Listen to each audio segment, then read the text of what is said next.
Good morning, stock fans. I'm Mike Lee. I'm doing the morning call for T3 Live. We're streaming live, so let's talk about the market here. The spiders, okay? We talk about the index. It is making highs, 5-year highs, breaking out, still below the 1500 mark, but looking strong.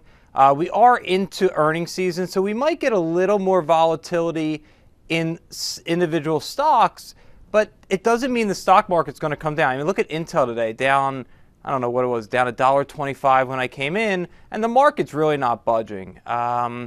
During earnings season, my advice, just be aware of what you're taking home overnight. During earnings season, it's also pre-announcement sometimes. You get upgrades and downgrades when you don't really expect it, and you just have to be understanding of your individual risk overnight. I mean, this week, you look at a Lulu, you look at a CMG, you know, people can get hurt in individual stocks while the market's going up. So just be aware of that. I'm looking at the market right now as just a very controlled up move. And when that happens, traders become very complacent. Oh, we're going up every day, every day. There is going to be that day that we are going to be down 15, 20 handles. And if you get caught long, okay, you have to be aware of how you're going to trade yourself out of that, maybe hedging yourself a little bit during that run up or selling into strength. I mean, you always hear Scott and myself, always when we have a position, always taking some off. It's great. Sell half, hold the other half, and you're still maximizing profit on the upside, and you're protecting yourself on the downside. And that's what it's about for shorter term traders, day traders, 2-day traders, you know, 3 or 5. Look, I'm positioned longer term in my personal account. I don't care if we drop 30, 40, even 50 handles, but short-term traders, that would sting if you're, you know, $1, $2, $3 million invested in the market. So as we do go up, don't keep adding. You're looking to really get greedy, and generally greed becomes dangerous, and you know, you'll see some of your stocks get hit and your P&L might not be going up and the stock market is trickling higher. It's a frustrating trade. I'm going to talk about some stocks I've been doing well in the Momentum chat room with Steve.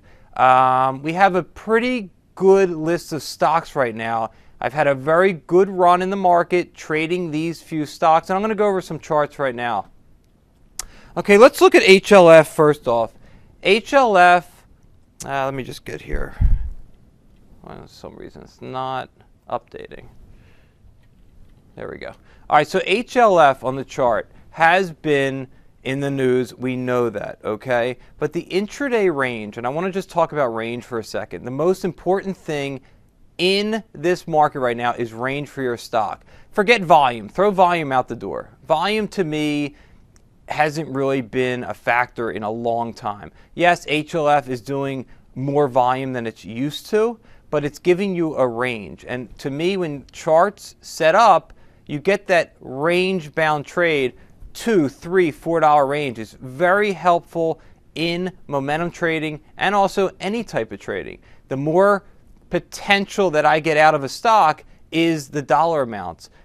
What's helped me a lot, and just a little advice for a trader who's been doing this for 12, 13 years now, I've cut my size drastically. I talked about this with, you know, a lot of guys in our on our trading floor, and cutting size and holding longer is making me more money, taking less risk. Hitting the bid and taking the offer right now is a dangerous, dangerous proposition. Be aware of that, okay? And maybe put yourself in a few positions with less size rather than putting all your eggs in one basket. And I'm forcing myself to change. You know, in 2008, 2010, I could have traded one stock, pounding the bids, taking the offers, and I would get that momentum. Right now, it takes time for that trade to set up. I've changed. You know, everyone has to change, adapt to what type of trading it is, what type of market it is, and the quicker you adapt, the more money you should make with your trading rules. So let's get to the charts real quick. Let's look at WYNN, WYNN. Okay, here's WYNN on the daily. Looks awesome, okay? I might initiate a trade today if it gets above the 124.50 area. WYNN looks great. It's one of those, just understand, every chart that I go over now, before you initiate a trade, find out when the earnings are. You don't want to take home WYNN on a Monday night and like, oh, I love WYNN and it reports, because you could get stung pretty good. WYNN could drop $10 if it has bad earnings. Here's the other casino, LVS. Very similar chart in a tight wedge. I do think LVS above 52.50. Looks like it's going to run again. So the casinos look very healthy. Last night, China was up over 1%. The Nikkei was up over 2%. You know, when China's strong, you tend to see the casinos strong now. With Macau, you have BIDU. You know, BIDU 3 days down right now, but bullish pattern. Look at this spike up. This is a big move.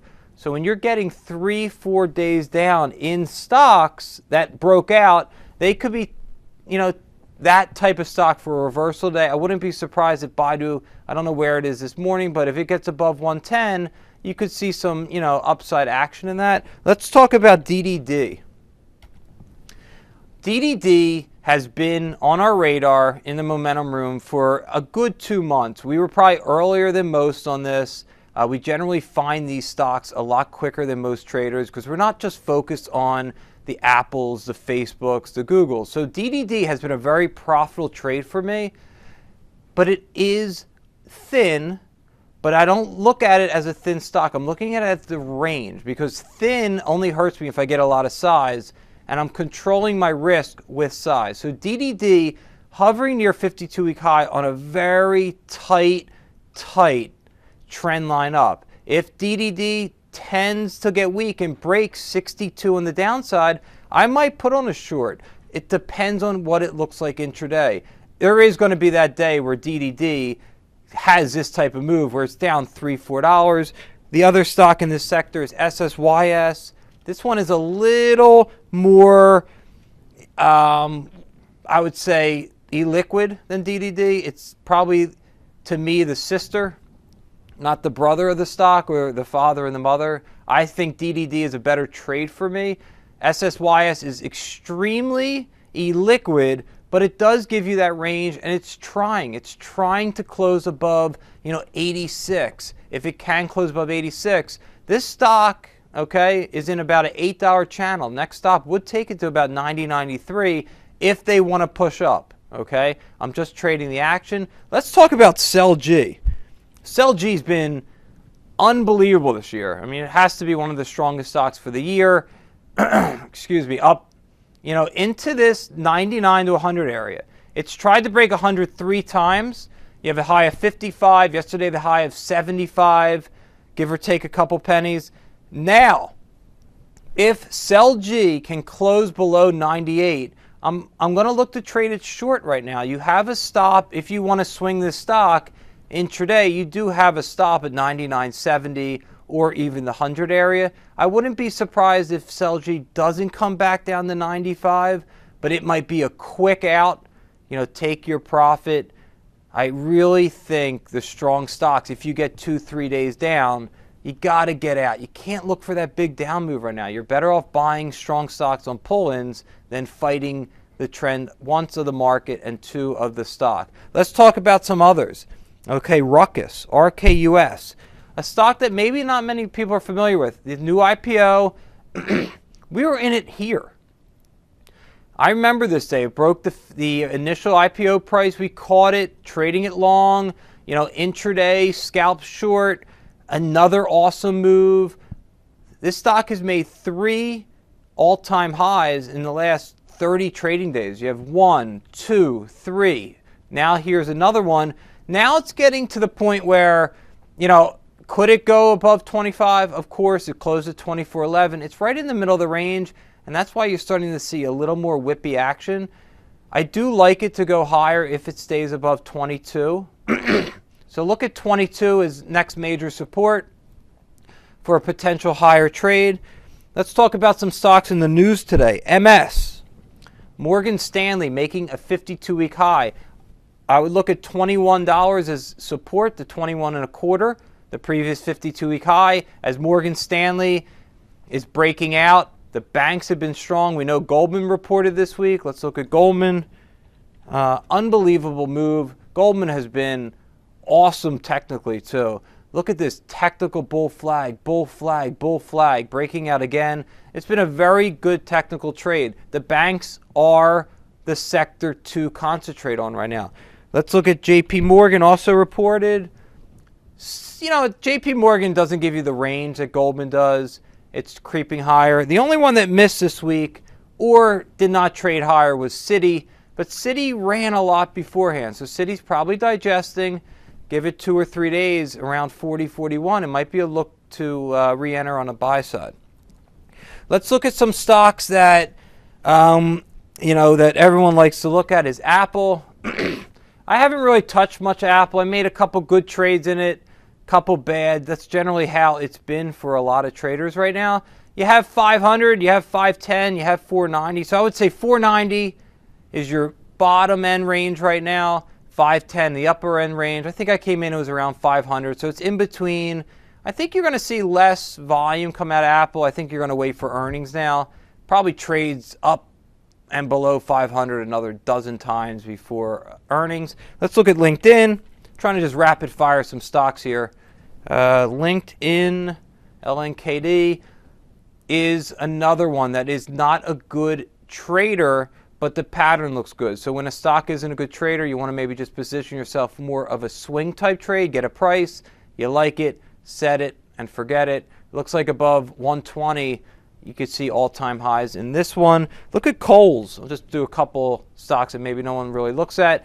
Kohl's had a big down move. Found a little bottom here at 41.50. Technically a rounding bottom. I like to see a little sideways action. Trade above 44 looks half decent. International paper.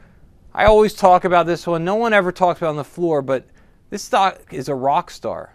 I mean, look at the run. Nice upper end channel, breaking out. Here's GE, one that had news today. Another one stays above 22, looks to me technically great. Those are some in the stocks in the news today. You have GE, Morgan, a couple earning stocks. I'm looking at a CELG, a DDD, an HLF, a RKUS. To me, that's plenty of action. Before I leave right now, I just want to give a little advice on how I'm observing not just my own trading throughout the day, but just hearing the frustration.